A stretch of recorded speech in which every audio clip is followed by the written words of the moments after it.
right around Christmas, we got Aaron Sorkin's newest movie, Being the Ricardos. Nicole Kidman playing Lucille Ball. Just a absolute uh, ginormous character. I'm not sure the word I was looking for there, icon but of comedy icon, yeah. in the 20th century. You also have Javier Bardem playing Ricky Ricardo. Desi Arnaz in real life. Desi Arnaz, sorry. So a lot of hype for this. Obviously, Aaron Sorkin, he's been working Trial of Chicago 7 last year. Did you like Being the Ricardos? Important to note, too, Sorkin really has been working. Being the Ricardos was announced and filmed in 2021 and released in 2021. Very impressive. I respect that grind. I did not really like Being the Ricardos that much. I certainly like it less than Trial of Chicago 7 and Molly's Game, Sorkin's other two directorial efforts. And I think what decisions are made in terms of how Being the Ricardos is structured definitely highlight the shortcomings that Sorkin has as a director when compared to his feats as a writer. So I thought it was okay, but I didn't really like it too much. It's very Sorkin, and that means that it's inherently watchable, and inherently the dialogue and the interactions are so fast paced and catchy that you're going to, I think, be able to get through the movie. But I do feel like this is maybe my least favorite Sorkin film, and probably just thing in general. I guess probably up there with The Newsroom, especially the later seasons of it that he's put out in probably the last decade or so. I guess it might be even more than a decade for The Newsroom. I think about it. Yeah, 2012, I think. Yeah. But I think I also just felt like Nicole Kidman and Javier Bardem were a bit miscast. And I don't know if I can necessarily put my finger on it. I think Nicole Kidman doesn't totally look like Lucille Ball to me. And in her wig, just kind of like looked a little bit like not. It looked like she was Nicole Kidman wearing a wig, I guess, a lot of the time. Javier Bardem also looks nothing like Desi Arnaz, which was just kind of like, I get that they wanted an actor who could, go toe to toe with Kidman, also that had some Hispanic background. Notably not Cuban, though. He's Spanish. Yes, exactly. And just it didn't really work for me. That being said, still a watchable movie, but just it really was not my favorite. Tell me more about the structural critiques you have. Yeah. Well, just to follow up on what you just said there, I don't really have like a huge relationship with Lucille Ball and Desi Arnaz. Like, I Love Lucy came on. I was too young for my parents. Like my parents were too little. They saw it as syndication years later. So it's definitely pretty far removed culturally.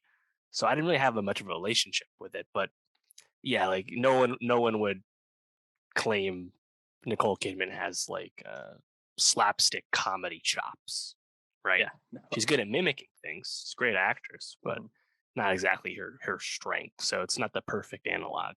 But yeah, I think structurally, like there's just a lot of easy stuff right here, right? There's a lot of flashbacks, a lot of back and forth on our timeline here.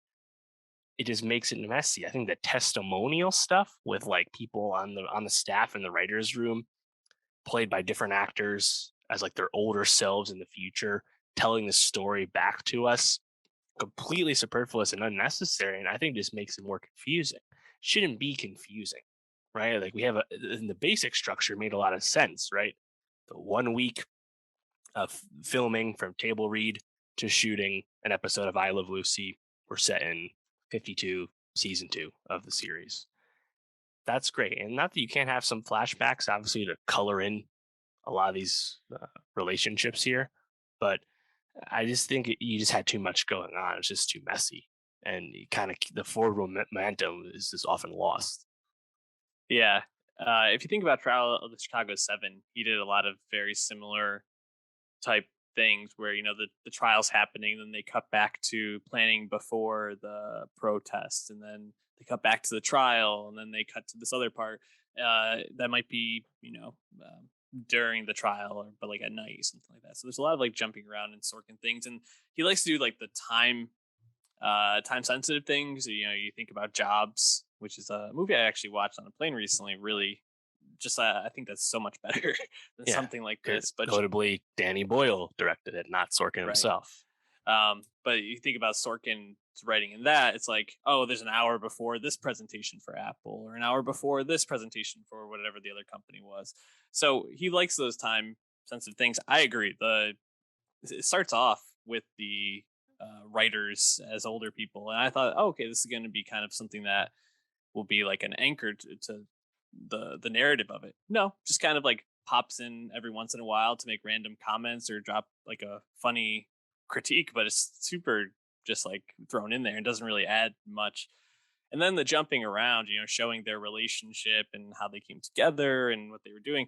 I found that stuff pretty interesting, but I feel like you could have done that as like the first 20 minutes of the movie and then put us into this like 1 week before this episode comes out type of thing. And it would have made a lot more sense and just me. I think that's a really good point.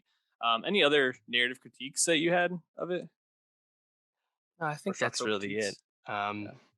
on the other hand, I liked how it started with the table read. It's a great introduction to Mm, all the writers and really the supporting cast of the film. I thought that was an effective way, give everyone some quick lines, show everyone's face in a way Sorkin can do it, in terms of the back and forth dialogue that he's so strong at. And later on, we even get the classic walk and talk as Desi's yeah. leading them backstage. It's like, and at the end, we have the rousing, heartfelt, emotional Sorkin speech. There's a lot of the trademarks here, but he needs someone to reel him in to uplift the overall package. Yeah. I completely agree that you get some of this good stuff, but some of the scenes that really worked for me were scenes that weren't even between Bardem and Kidman. It was Yeah. Nicole Kidman with what's her name? I just lost it. Nina Arianda Yeah. as Vivian Vance. Right. They're back and forth, where she finally confronts uh Lucille. Vivian confronts Lucille Ball about sending uh food to her because she's on a diet and she wants to look good, and Lucille says, well, most women in America look like you, and that's what they relate to on the show. And like that dynamic I thought was really great, and just the different levels of their friendship and the work relationship they had, I thought came across really well there. And I found those kind of scenes a lot more compelling. Or even Kidman with J.K. Simmons, talking about like how to keep Desi happy and how to like Mm. save the marriage. I thought was a lot more compelling than some of the stuff between Lucille and Desi necessarily on screen. Did you feel that way as well? Yeah, totally. I thought Arianda, JK, as well as Ali Shakwa, I think the notable Mm, supporting players. I really liked Shakwat's talk with Kidman about like the responsibilities and just different differences that female writers on a comedy have and like what their responsibilities are in terms of how they frame the story and stuff. I thought that kind of scene, that kind of theme, really nice to see espoused in that kind of intelligent way. But the movie maybe could have built up to some of this stuff if we're not like doing all this back and forth that just kind of distracting. So yeah, there's a lot of those moments I like, and I think the greater cast is nice. Like Tony Hale, I kind of liked him as like the head writer there. His flippant or his attack at the kind of flippant request to give up his EP credit and stuff. I really like that. So there's some good moments, and it should be a compelling story here. You have like really two larger in life lead characters, but yeah. it's just doesn't quite come together as well as it should because you can see all the parts starting to click, but they just don't click all the way.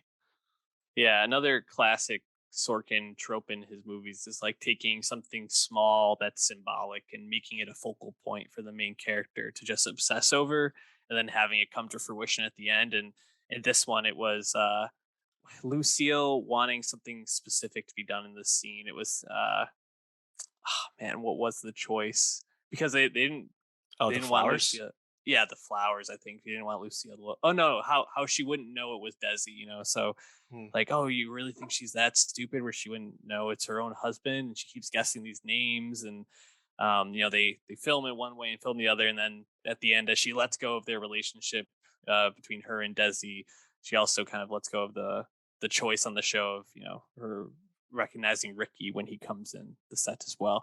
Yeah, I just found that sort of thing just to be like very eye rolly in this movie, and I think it's just that Sorkin covers some really interesting topics. Like this was something I never would have looked into myself. Made me kind of look into the history of Lucille Ball more.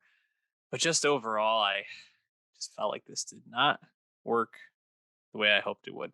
So, uh, better days ahead, I'm sure, for Aaron Sorkin. He doesn't really have anything listed right now as a next movie. I'm seeing here if he has a show on the horizon because, like we said, Doesn't sound like it.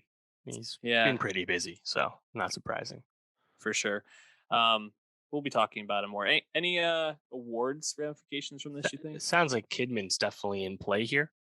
Mhm. Wouldn't be my first choice, but yeah, that seems to be where the campaign is heading here. And I don't think it's Sorkin's strongest screenplay either, but he's always a threat in that category too, given his reputation. So keep an eye on that. Definitely the sort of thing that the Oscars usually like stories about these sort of Hollywood figures.